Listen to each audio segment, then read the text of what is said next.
Дүйнө өзгөрүп, бизди жаңы сыноолорго салууда. Баалуулуктарыбызды жана каада салттарыбызды кантип сактай алабыз? Жашоодогу жаңы чакырыктарга кандайча ылайыкташуу керек? Бул нерселерге туруштук керек.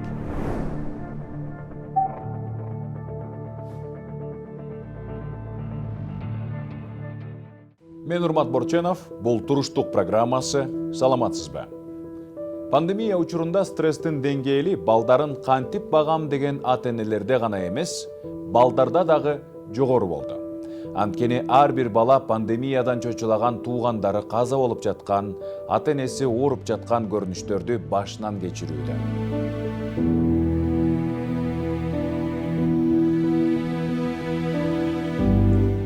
Мен бир болуп өткөн окуяны айтып берейин.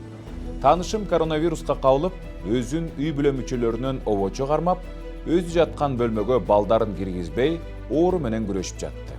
Бул учурда анын 5 жашар кызы кандай кабатырланганын сөз менен айтып берүү мүмкүн эмес. Атасы өзүнө келгенде өлүп калат деп корктум деген суроону берген.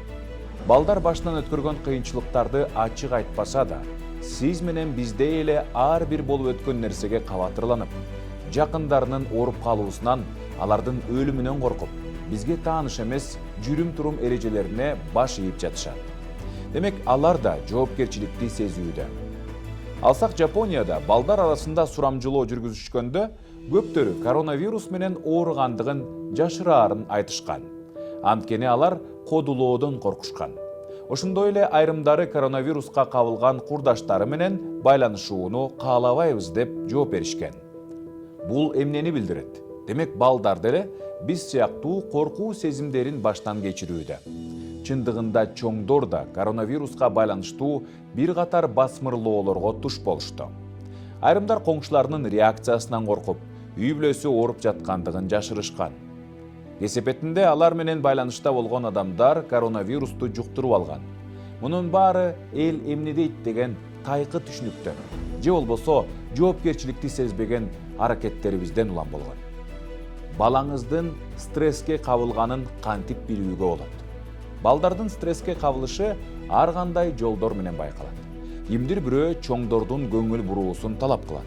Башкалары өтө активдүү болуп баштаса, ал эми кээ бири төшөккө сийип коет экен. Наристелерде стресс уйкунун бузулушу, тамактан баш тартуу жана ачуулануу менен билинет.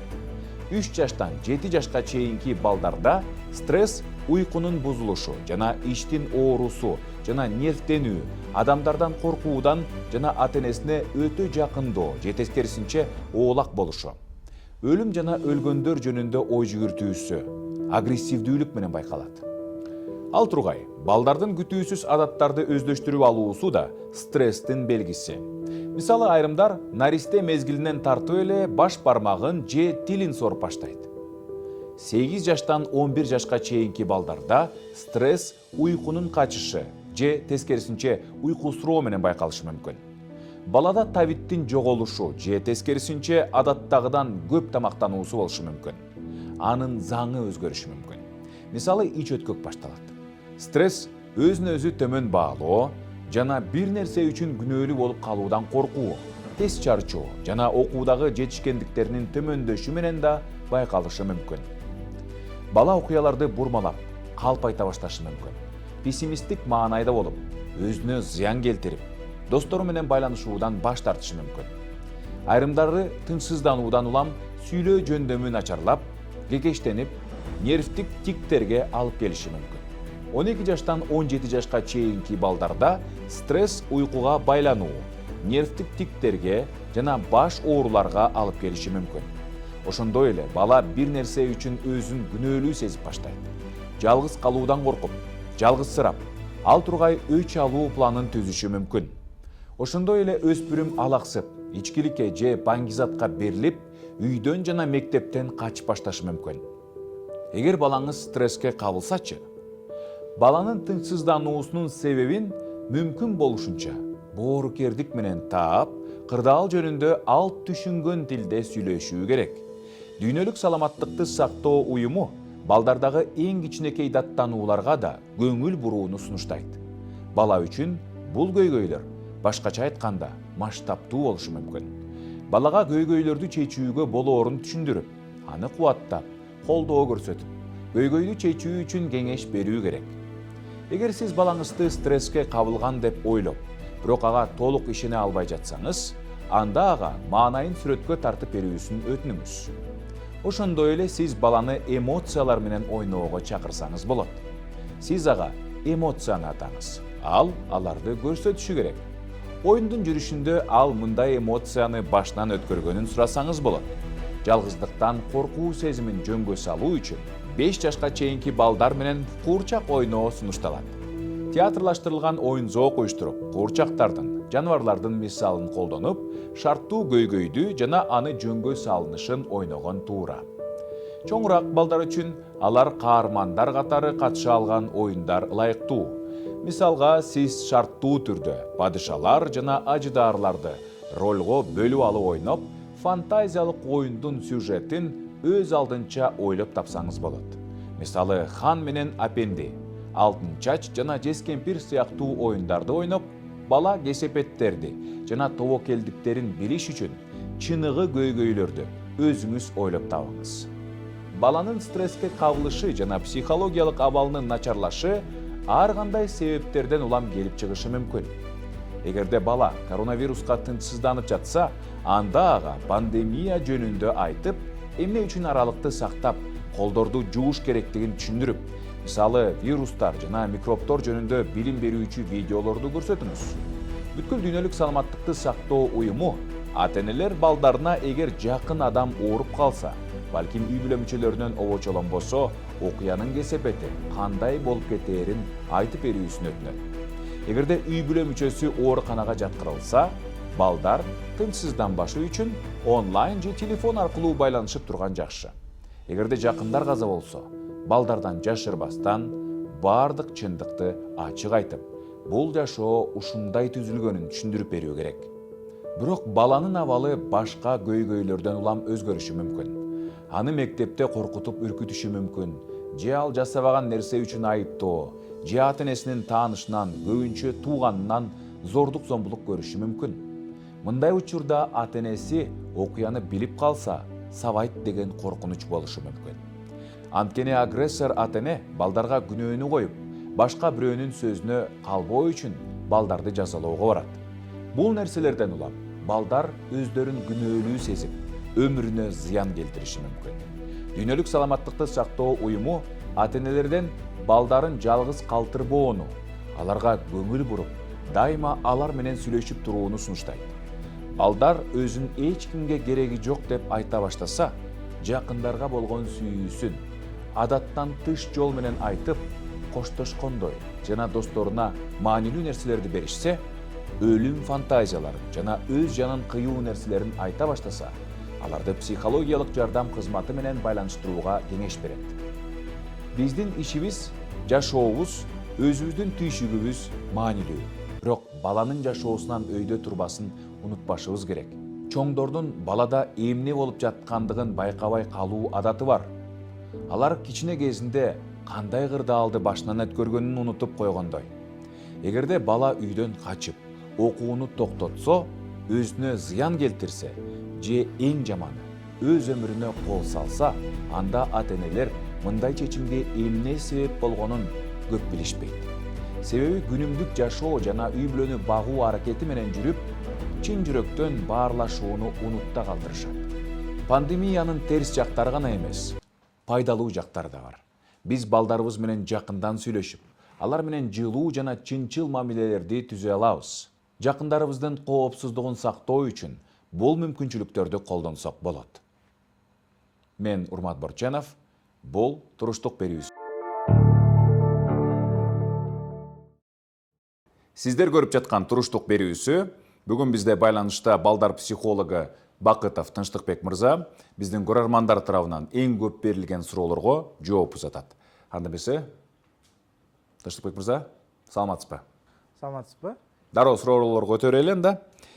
Мен баламды жакшы көрөм, бирок биз чын жүрөктөн кантип сүйлөшкөндү билбейбиз. Эмне кылуу керек? Бардыгына универсалдуу бир рецепт жок да. Монтип сүйлөшүш керек, тигиндей болуш керек депчи. Эми ар бир ата-эне ар кандай үй бүлөдө өскөн, ар кандай тажрыйбасы бар, ошондуктан бир мындай кантип сүйлөшүш керек деген универсалдуу рецепт бере албайм. Бирок биринчиден ата энеге суроодо эмне үчүн сүйлөшө албайсыз? Кандай ортодо тоскоолдуктар бар? Эмне барьерлер бар? Сиздин ата энеңиз менен мамилелериңиз кандай эле буга чейин? Мисалы, өзүңүздүн ата энелериңиз менен сүйлөшө аласызбы? Өзүңүздүн апаңызга сезимдерди же атаңызга айта аласызбы? Эгерде ушу көп учурда биз өзүбүз ата энелерибиз менен сүйлөшө албасак, өзүбүздүн балдарыбыз менен дагы диалог түзө албашы мүмкүнбүз. Бирок эми учурлар ар кандай болот? Биз же ата энебизге окшош болобуз, же такыр карама каршы башкача болобуз да. Анан ошон үчүн суроолорду ушу балага эмес өзүңүзгө берип көрүңүз. Эмне үчүн сиздин ичиңизде, сизде барьерлер бар? Бала менен эмне үчүн сүйлөшө албайсыз? Анан балдар негизи эле ата энесине болгон ишенич балдардын баарында эле болот, кичинекей кезден баштап калыптанып келет да. Ошондуктан ушу үй бүлөдө мамилелери кандай, апасы менен болгон мамилеси кандай, атасы менен сиз менен болгон мамилеси кандай, ошону изилдеп көрүш керек. Жана кандайдыр бир проблемалар болсо, үй бүлөлүк психологдор бар, аларга барсаңыздар болот. Ошолор баягы ортодогу болгон мамилени изилдеп, анан суроону чечкенге жардам бергенге аракет кылышат. Менин балам стресске кабылганын көрүп жатам. Ал мени менен сүйлөшүүдөн таптакыр баш тартты. Балким бир жака баруу керек. Стресске эгерде балаңыз кабылганын байкасаңыз, анда бул эң жакшы. Анткени көп ата энелер байкабайт.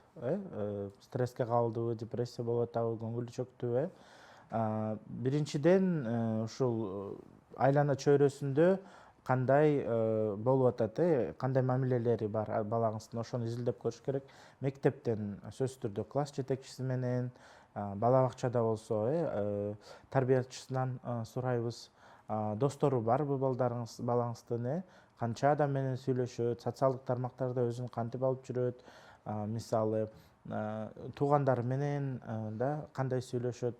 Бул нерсенин баардыгын байкап, баамдап, анан гана чечим чыгарыш керек да. Бирок эгерде сиз коркуп жатсаңыз, анда сөзсүз түрдө ушу психологко кайрылса болот, же болбосо социалдык педагог, же өзүнүн класс жетекчиси. Эми мугалимдердин дагы баягы балдардын психологиясын жакшы түшүнүшөт.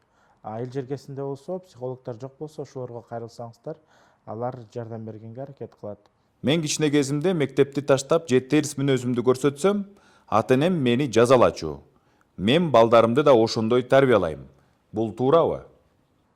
Негизи менин оюмча бул туура эмес. Анткени жазалоо, уруп согуу бул тарбия жөнүндө эмес да. Анткени тарбия бул сүйлөшүү, сыйлоо, түшүнүү, ушул аркылуу болот да. Ошондуктан сизди эгерде ата энеңиз ушундай тарбияласа, сизге бул нерсе жактыбы же жагабы, бул суроону бериш керек да. Анан экинчиден ушу тарбиянын дагы уруп согуунун да чеги болот. Эгерде сиз катуу уруп соксоңуз, балким сизди билгүнү балаңыз там милицияга бериши мүмкүн да, же болбосо үй бүлөңүз урашы мүмкүн.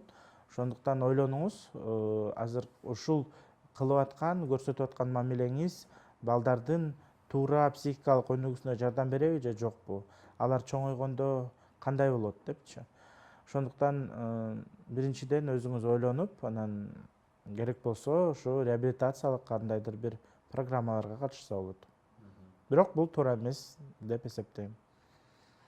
Менин баламда өзүм бала кезде көрбөгөн керектүү нерселердин бардыгы бар. Башка балдарда жокту алып берсем да, ар дайым бир нерсеге нааразы. Аны жаман көндүрүп алганбы? Кыргызстанда негизи ушу көп ата энелер негизи дүйнө жүзүндө эле ушу эгерде өзү бир нерселерге жетишпесе, анда жок болсо, ушу балдарынга ашыкча бергенге аракет кылат да. Анткени мен буга жеткен эмесмин, менде бул нерсе жок болчу, ошондуктан балама бардыгын берем депчи. Бирок сиздин тажрыйбаңыз менен баланын тажрыйбасы ар кандай болот да. Анан бала ар дайым түшүнүш керек да, эмне үчүн бул нерсени жасап атасыз. Анан айтып атпайсызбы бул жакта баягы эмне алып бербесем дагы эми нааразы депчи. эгерде башында сиз баардык нерсеге көндүрүп баардык нерсеге макул болуп келсеңиз, анан бир убакта эле уже ойлонуп кетип бул көп болуп кетти окшойт, чектеп башташым керек десеңиз, бала үчүн бул чыныгы стресс болушу мүмкүн. Ал ойлонот да, эмне үчүн буга чейин мага баардыгы бар болчу, азыр жок деп.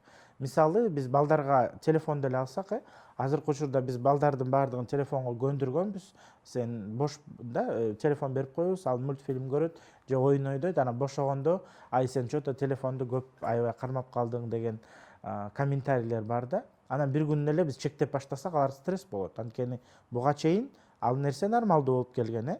Мисалы кичинекей курактагы балдар магазинге барабы, дүкөнгө барабы же оюнчук көрүп калса, базарга барса, ошол жактан ыйлап жатып калып, анан бир нерсени талап кылышы мүмкүн да. Бул эгерде сиз ата эне катары бир жолу ошол капризди баягы канааттандырган болсоңуз, ыйлап кыйкырып аткан жеринде деп алып берип койсоңуз, анда бүттү. Анда бул эреже ар дайым иштейт да, анткени ал ар дайым ушу истерика аркылуу, ыйлоо аркылуу мен ата энемден бул нерсени алдырышым керек деген нерсе калыптанат. Ошондуктан биринчи жолу ыйлайбы, дүкөнгө барасызбы, каалайбызбы, каалабайбы, эгерде ал мүмкүн эмес болсо, биз анда балага көңүл бурбай, ошол жерден токтотуп, баягы алып бербейм деген принципке туруш керексиз. Анткени бир жолу эрежени буссаңыз, анда экинчи жолу сөзсүз түрдө бала аны талап кылат. Бала коронавируска байланыштуу адамдар менен баарлашуудан жана үйдөн чыгуудан коркот. Бирок качандыр бир кезде пандемиянын өтүшү менен кийинчерээк бул жүрүм-турум көйгөй жаратпайбы? Азыр көп балдарда коркунуч сезими бар. Мисалы, мектепке кайра балдар кайтып баштады. Ошол учурда дагы ар бир класста ушу балдардын өзүнүн баягы демилгеси менен сабакка барбайбыз, ал жактан оор жугуп калат деген балдар бар. Аларды онлайн окутууга калтырып жатышат, каалоосу менен. Бул нерсе нормалдуу нерсе. Анткени биз бир жыл бою оболчолууну баягы изоляцияда болдук. Анан балдарга дагы баягы туура эмес маалыматтар көп жетти да. Мисалы, бизде бул нерседен өлүп каламбы деген коркунучтар болушу мүмкүн балдарда. Эгерде балким бул орунду ата энеме алып келемби деген мындай кабатырлануу, ой толгоолор болушу мүмкүн да. Ошондуктан алар баягы мектепке баргысы келбей жатышат да. Бирок бул нерсенин дагы баягы чеги бар. Анткени эгерде бала абдан коркуп, эшикке такыр чыкпаса, социалдык контакттарды такыр азайтып жатса, анда бул дагы баягы психологко же адистерге кайрылуунун бир себеби болуп эсептелинет. Бирок баладан ошо сурап көрүш керексиз да, ата эне катары, эмне үчүн коркуп жатасың да, мисалы, эмне үчүн мектепке баргың келбей атат, же болбосо балким бул да жөн эле жалкоолук болушу мүмкүн, же окуудан качуу болушу мүмкүн. Бирок психологиялык жактан караганда бул адамдын өзүн өзү сактоосу. Бул бир четинен абдан нормалдуу нерсе. Анткени алар балдар дагы ушу үй бүлө мүчөлөрү жөнүндө кам көрүп, окуудан качып же болбосо ушу бирөөлөр менен баарлашкысы келбей калышы мүмкүн. Бүт үй бүлөбүз, анын ичинде балам да коронавирус болуп ооруган. Чоң атасы оорудан улам көз жумду. Ал эми бала өзүн кызыктай алып жүрөт, эч нерсе болбогондой күлөт. Ал стресске кабылган эмеспи? Ар бир адам уникалдуу болгондуктан, ар бирөөбүз стресске же болбосо кубанууда ар кандай реакция болот да. Кээ бирде мисалы биз адамдарды билебиз, алар коркуу сезими болгондо алар күлүшү мүмкүн, да, бирөө ыйлашы мүмкүн, же болбосо кубанычтуу нерсе болсо ыйлабайган учурлар бар, же болбосо мындай адекватсыз кандайдыр бир жүрүм-турум болушу мүмкүн да адамдардачы. Эми эгерде сиздин ушу балаңыз ушундай өзүн алып жүрүп атса, анда балким ойлонушуңуз керек, адистерге кайрылып көрүңүз же балаңыз менен өзүңүз сүйлөшүп көрүңүз. Бул чоң атасынын жоготуусу боюнча алын ойлору кандай, эмне деп ойлонуп атат, мисалы, балким ал ата энесин жоготуудан коркуп атабы, да, же болбосо башка ойлор болушу мүмкүн да. Анан эми бала менен сүйлөшпөгөндөн кийин биз баягы айта албайбыз. Ошондуктан бала менен сүйлөшүп, балким кичинекей болсо балаңыз сүрөт аркылуу бул нерсени кылып көрсө болот, атайын отуруп ушу сүрөт тартып, кандайдыр бир темада. Анан эгерде сиздин оюңуз боюнча балаңыздын балаңыз кичине мурункудан башкачараак болсо, анда адистерге каралуу сөзсүз керек. Анан ата эне катары сиз баланын жанында мындай колдоо көрсөтүп, ушу сиз бар экениңизди билдирип, мен жаныңдамын, сени колдоймун, жакшы көрөмүн, баардыгы жакшы болот дегендей шыктандырууга багытталган сөздөрдү айтып турса, бала дагы мындай өзүнө келгенге аракет кылат. Чоң рахмат Тынчтык мырза. Чоң рахмат, саламатта калыңыздар, көрүшкөнчө. Биздин көрөрмандарыбыз тарабынан берилген суроолорго өзүнүн жоопторун балдар психологу Бакытов Тынчтык мырза узатып өттү. Биз берүүбүздү улантабыз. Балдар менен сүйлөшүңүз. Эгерде алар сизге көйгөйүн ачылып айта албаса, аларга ишеним телефонун бериңиз. Балдар ар дайым ата-энелерине көйгөйлөрүн айта алышпайт. Ар кандай себептерден улам алар таарынтып алуудан коркушат, бир нерседен уялышат, агрессордун опузасынан коркушат. Баланын стресске кабылганын, бирок сиз менен сүйлөшүүгө даяр эместигин байкасаңыз, аны адис менен сүйлөшүүгө үндөңүз. Мисалы, бала 111 ишеним телефонуна чалып, бейтааныш адамга өз көйгөйлөрү жөнүндө айтып бериши мүмкүн.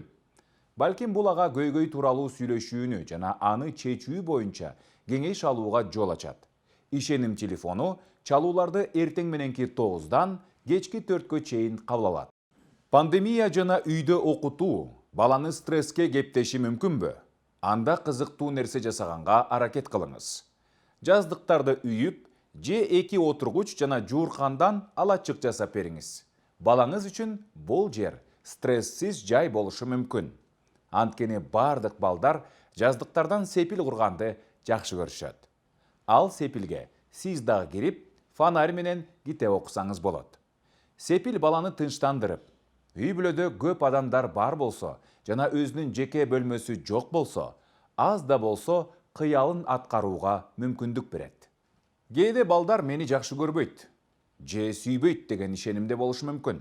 Андыктан убактыңызды бөлүп, балаңызга анын сүрөттөрү түшүрүлгөн альбомду көрсөтүңүз. Компьютерде же социалдык тармактарга салынган эсте каларлык видеолор болсо деле болот. Видео, фотодо өзүнүн кичине кезин көрүп, анын бул сүрөттөрүн кылдаттык менен сактаганыңызды көрүп, бала сиздин кайдыгер эместигиңизди түшүнөт. Эгер анын кичинекей кезинен бери дагы бир нерсесин сактап жүрсөңүз, баланын жуурканыбы же анын сүрөтүбү айырмасы жок. Аны сактап калуунун өзү сиздин сүйүүңүздүн символу. Балаңызды ийгиликке жеткен сайын мактаңыз. Балдар ата-энелеринин ийгилигин тастыктоого муктаж. Эгер балаңыздын өзүн өзү сыйлоо көйгөйүнө туш болуп жаткандыгын байкасаңыз, анда аны менен бир нерсе жасап, аны жасоого жардам бериңиз жана ал жакшы иштеп жаткандыгын айтыңыз. Ага аткарууга мүмкүн болгон тапшырманы гана бериңиз. Эң негизгиси, бала үчүн камкордук керектигин билиңиз. Балдар сиз менен биздин келечек, аларга аяр мамиле кылалы. Бул туруштук берүүсү жана мен Урмат Борченов болдум. Саламатта калыңыз. Дүйнө өзгөрүп, бизди жаңы сыноолорго салууда. Баалуулуктарыбызды жана каада салттарыбызды кантип сактай алабыз? Жашоодогу жаңы чакырыктарга кандайча ылайыкташуу керек? Бул нерселерге туруштук керек.